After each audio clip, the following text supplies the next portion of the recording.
Hey guys, welcome to my channel. I'm Margaret, and here I share real life stories from my friends at the nursing home.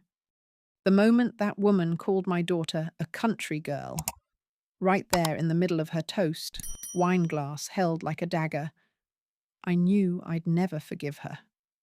Not for saying it, not for meaning it, but for doing it with a smile. It wasn't even her words that hit the hardest. It was the way she glanced sideways at Emily, my daughter, my whole world, and added, "Of course, we've put the apartment solely in Ryan's name. Just a little precaution, you understand? These things don't always last." The clink of champagne flutes around the room didn't hide the silence that followed. It was a vacuum, heavy, paralyzing, the kind of silence that makes your palms sweat and your ears ring. You could hear the hum of the air conditioning, the faint buzz of the band waiting to start the next song. Emily didn't flinch. God bless her. She sat straight in her dress, the one we stitched together on weekends over the past year, the bodice she'd sewn by hand.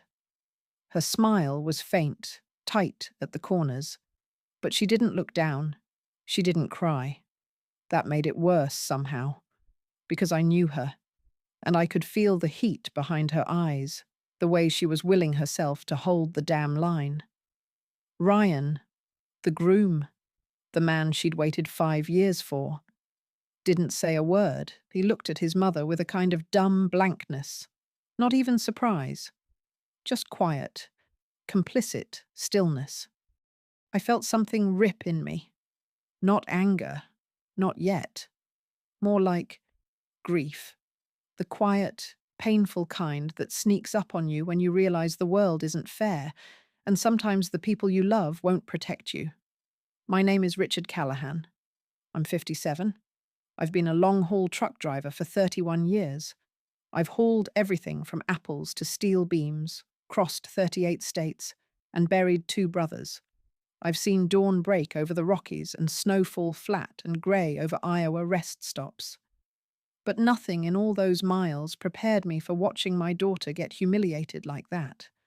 In her white dress, surrounded by people too rich and too polite to say a word. Emily was always mine in the quiet way a daughter belongs to her father, not in ownership, but in trust. Her mother, Lila, passed when Emily was just 12. An aneurysm, sudden and cruel. One minute she was humming at the sink, the next she was gone. Emily didn't cry much then. She just went quiet for a long time. I did my best. I was on the road most weeks, but I came back for every piano recital, every parent-teacher night, every scraped knee. We built a life with what we had. She was smart. God, was she smart. But she never made me feel small. Even when she got into college on a scholarship and started using words I had to look up, she stayed soft. She stayed kind.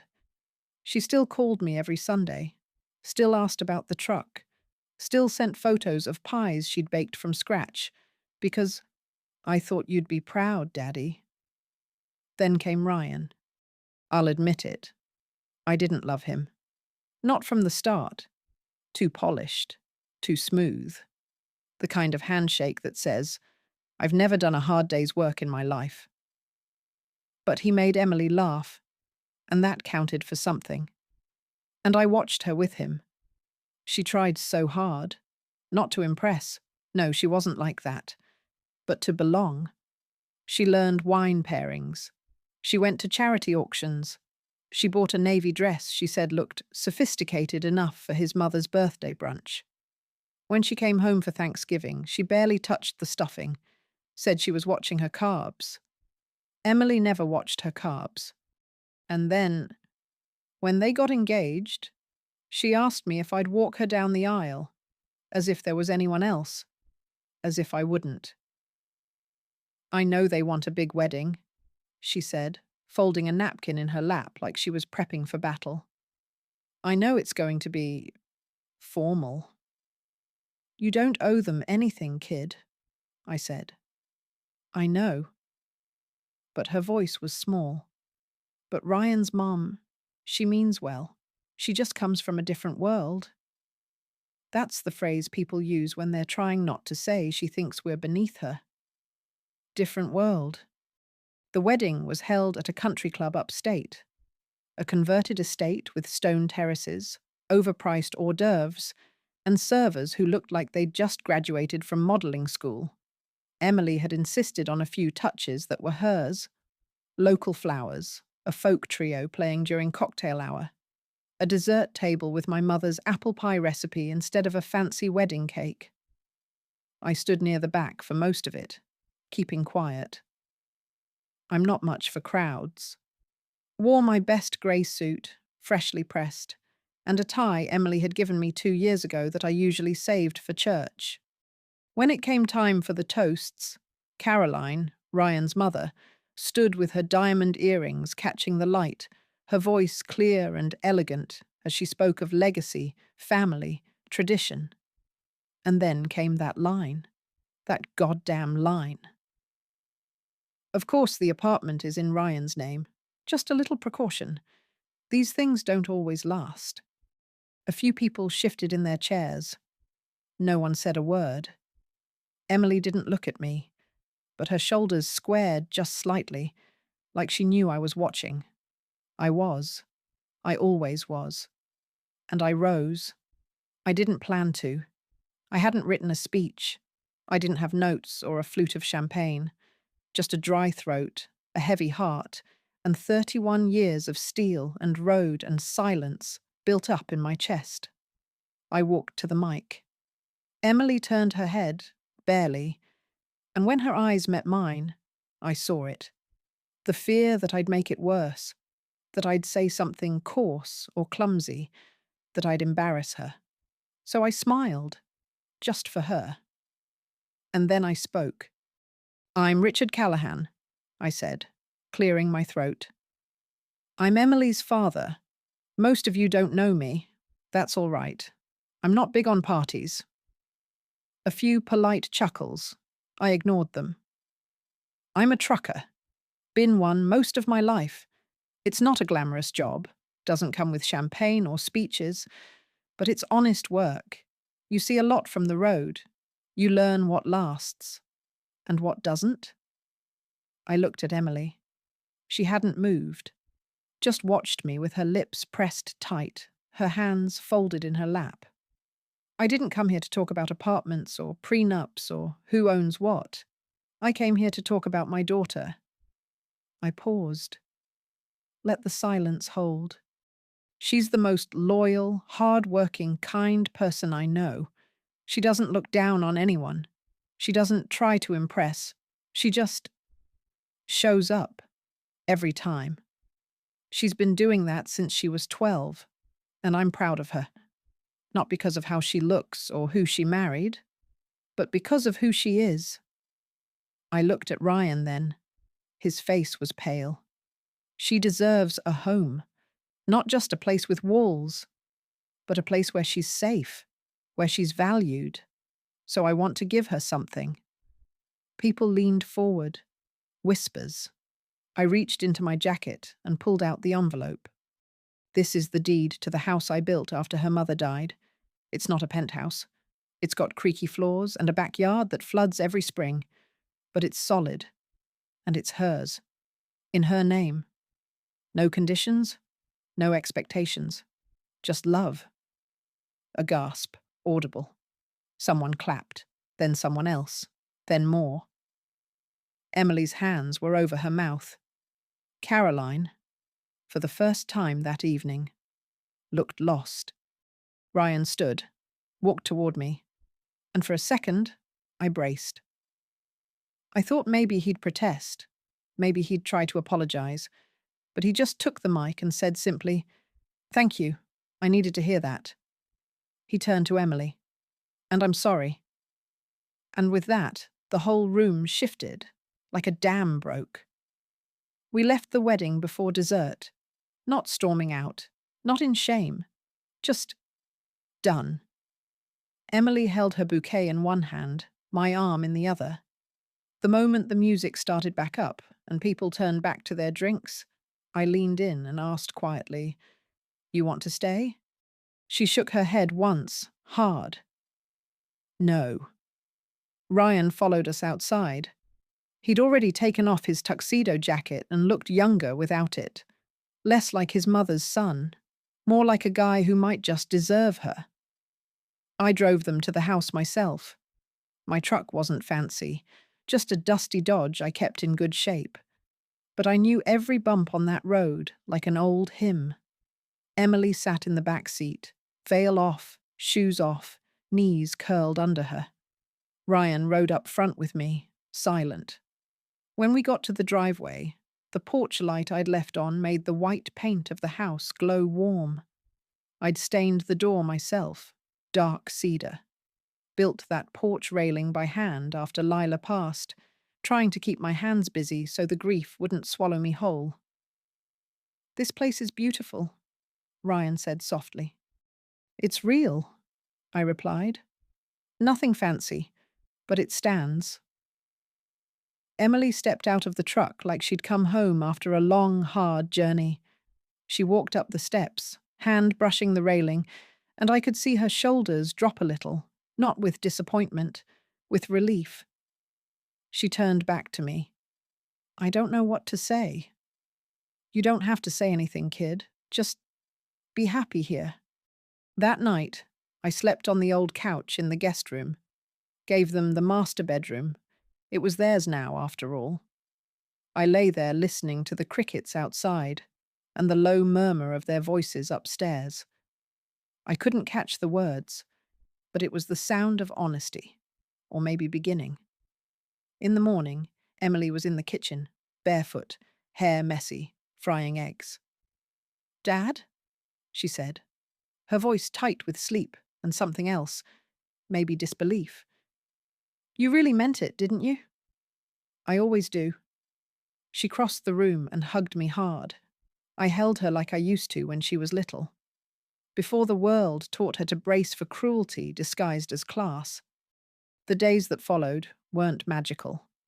Real life never is. There were long conversations between her and Ryan. He didn't go back to his apartment, didn't call his mother, far as I knew.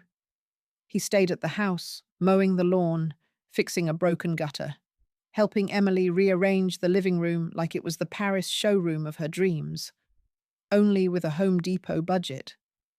They had fights. Of course they did.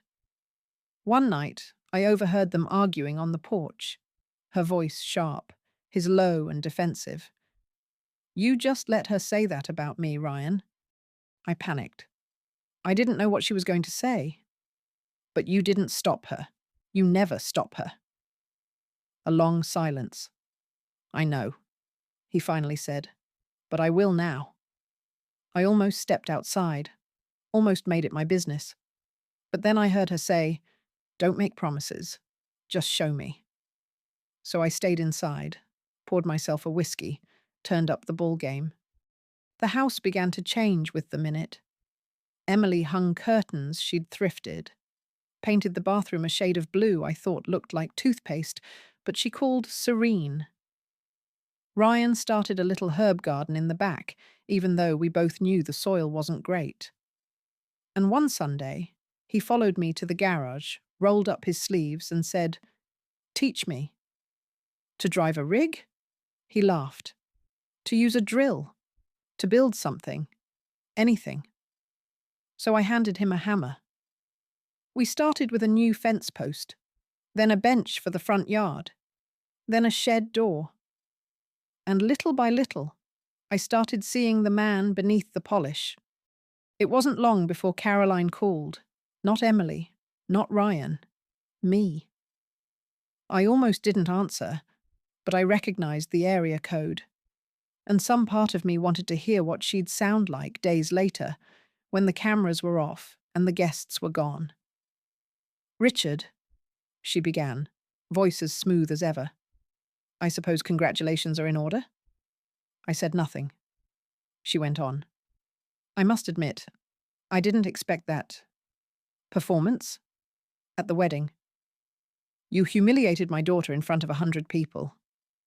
I was making a prudent decision, she snapped. There's a reason families with assets protect them. Is there also a reason they treat their future daughter-in-law like she's disposable? Silence. Then, I wanted to call and say I'm sorry for how things unfolded. I may have been unkind. I can see that now. I let the quiet stretch until it was uncomfortable. I'd like to visit, she said. Speak with them. Apologize properly. They're not ready, I replied. Well, when will they be? I didn't answer, because that wasn't mine to say. A week later, Ryan invited her to lunch, neutral ground, a diner not far from town. Emily didn't go. I didn't either. But Ryan came home with a look on his face that told me everything I needed to know. It had been hard. He didn't share details, just said, "She's trying, but I don't know if she gets it." "She won't," I said gently. "Not all the way, but maybe she'll respect it." He nodded. "I hope so. I'm not going back, if that's what she wants. I want to build something here." Emily didn't say much that evening. She baked a pie instead. The smell filled the house. Cinnamon and apples and that rich, buttery crust only she could get right. After dinner, she sat beside me on the porch and said, "I'm not mad anymore. Not at her." "No? Number, I'm just tired of pretending I need to prove I belong. I belong here. That's enough." I looked at her then, cheeks flushed, hair pulled back, eyes soft but clear. "You always did," I said. The months passed, and they stayed. They didn't buy a bigger house. They didn't take the apartment back. Ryan found work at a local firm. Emily opened a small floral studio downtown, called it Fox and Fern, said it sounded like a place people could breathe. It did well, too. Word spread. Brides came in. Retirees bought arrangements just to feel seen. Emily always said flowers were never about status. They were about attention, care, the way you notice what someone needs. She told me once, "People think revenge is about fire, but sometimes it's about roots, about growing where you weren't expected to." That stayed with me. So did the way Caroline eventually came. Not to the house, but to the shop. She bought a bouquet for a charity event, left her card, didn't linger. Emily didn't comment. She just trimmed the stems and handed them over with a smile. It was about 8 months after the wedding when I noticed the shift, not just in Emily, but in Ryan too. They had learned to be still in their own skin. You have to understand, when people are raised to perform, to achieve, to impress, to pass silent tests of worth, they forget how to just be. Ryan had always seemed like he was scanning a room for cues, trying to adjust himself to expectations invisible to the rest of us. Emily, too, for a while, watching her words, softening her accent, curating her life so it wouldn't be mocked by polished strangers with estate jewelry and wine cellars. But now I'd find them barefoot on the porch on Saturday mornings, coffee in mismatched mugs, talking about irrigation for the tomatoes. I'd catch Ryan repainting the shutters because the old green looks like algae, or Emily at the kitchen table sketching bouquet ideas on napkins. Once, she painted a mural on the garage wall, just a spray of wildflowers winding upward like they were reaching toward the sun. And one Sunday afternoon, they invited me to dinner, just the three of us. Emily had made roasted chicken with rosemary from their garden. Ryan had baked bread, from scratch. And in that little dining room, with the uneven floorboards and the crooked lamp, something clicked. This was their home. No longer borrowed, no longer gifted, no longer dependent on anyone's approval. The house was becoming an extension of them, honest, warm, real. But life, of course, has a way of tugging at peace. One rainy Monday, I stopped by the floral shop to drop off some lumber Emily had asked for. They were expanding the back room. She wanted a spot for workshops, she said. People need space to make beauty with their own hands. As I stepped inside, I heard raised voices, not angry, just sharp. You could have told me she'd be here, Emily was saying. I didn't know until this morning, Ryan replied. I stayed near the doorway, silent. Showing up to my shop uninvited? That's not an apology. That's control. She said she was trying. Ryan, Emily's voice dropped. She's still playing chess. I'm not on the board anymore. A beat, then footsteps. Ryan appeared around the corner, saw me. Oh, he said. Hey, Richard, she's gone now. Emily followed behind him. Her eyes met mine. She wasn't crying, but she looked tired. I set the wood down and asked, Want me to stay and help? She shook her head. Number, I just need a minute.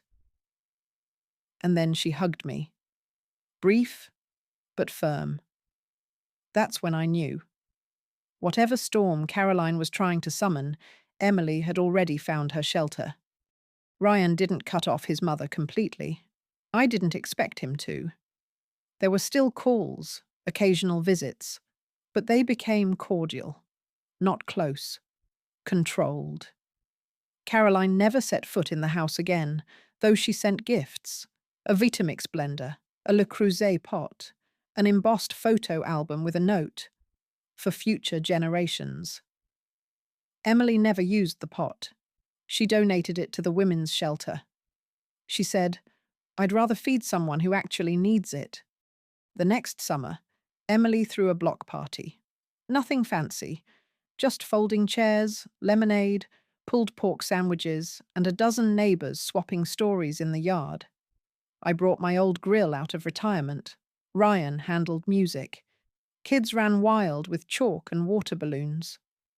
At one point, I saw Emily kneeling beside a woman in her 70s, helping her tie a bouquet of snapdragons.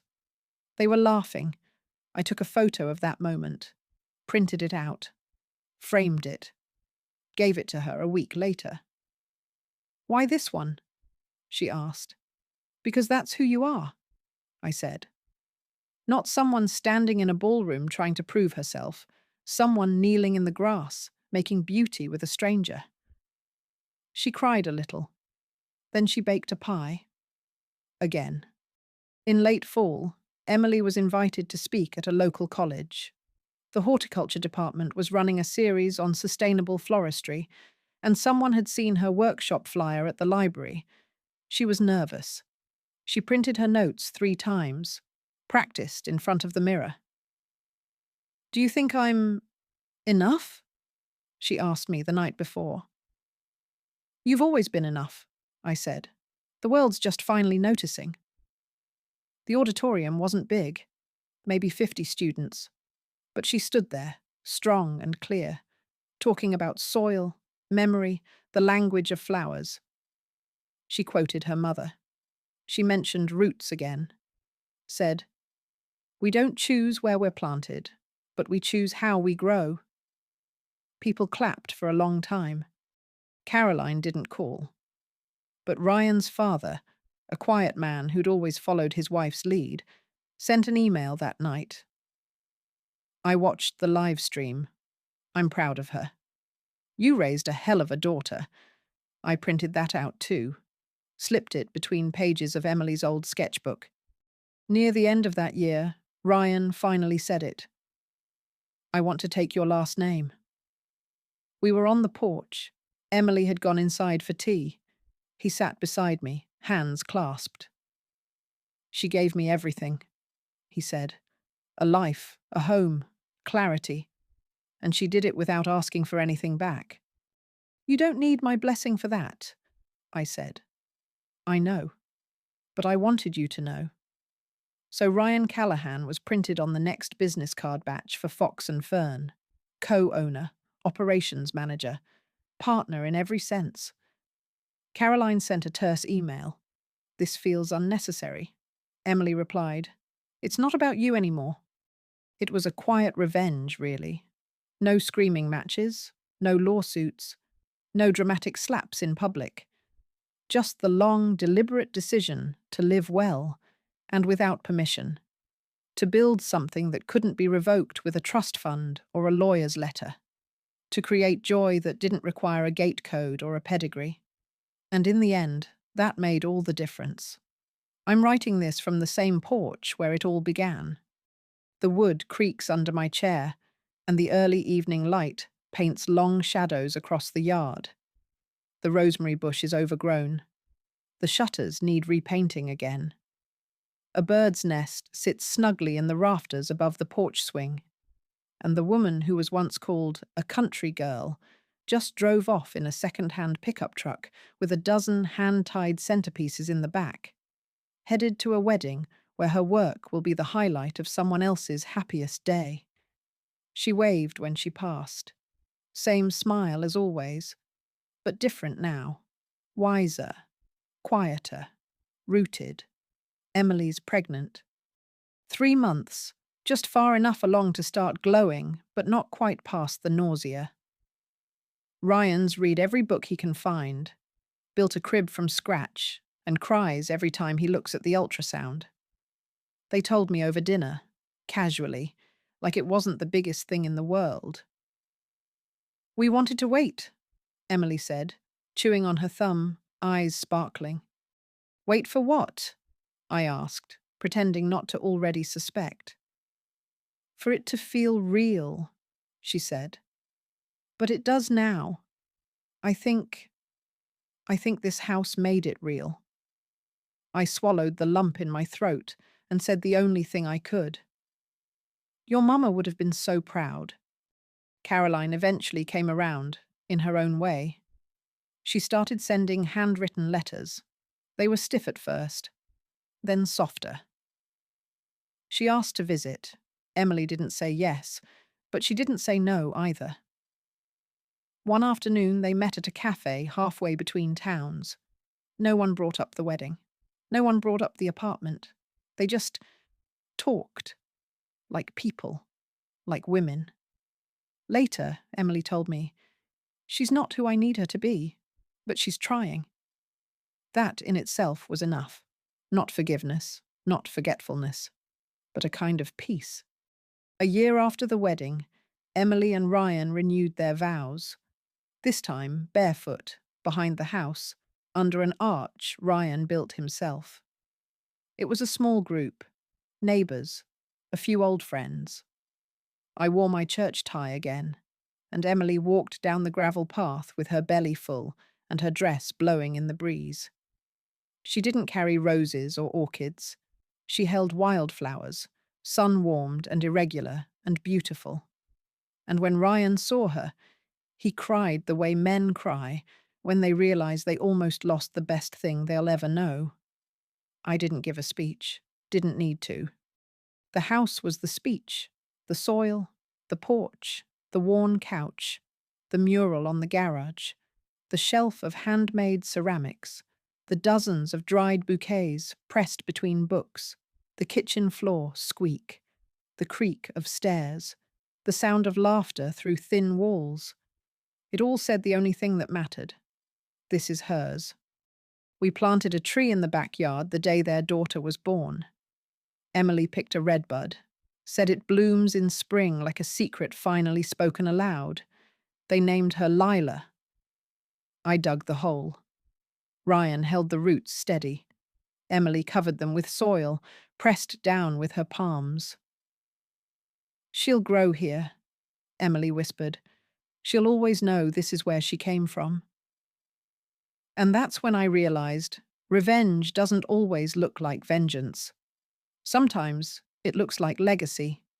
The first time Lila toddled through the garden, barefoot and wild-haired, she plucked a daisy and held it out to me like treasure. "For Papa," she said, and I took it. And I cried, quietly, because I remembered the silence of that ballroom, the clink of flutes, the weight of humiliation hanging in the air.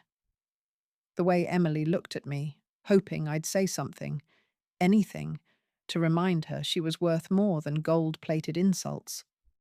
And now, here we were, 3 generations on the same soil.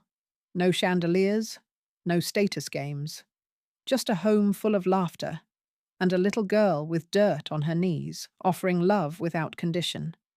I often think about what would have happened if I hadn't stood up that night, if I'd stayed silent, if I'd let the money talk louder than the love. But I didn't. And because of that, my daughter never had to question her worth again. She never had to shrink herself to fit someone else's idea of class. She never had to ask permission to be proud. She just lived, fully, boldly, tenderly, with roots deep and flowers fierce. And I got to watch her bloom.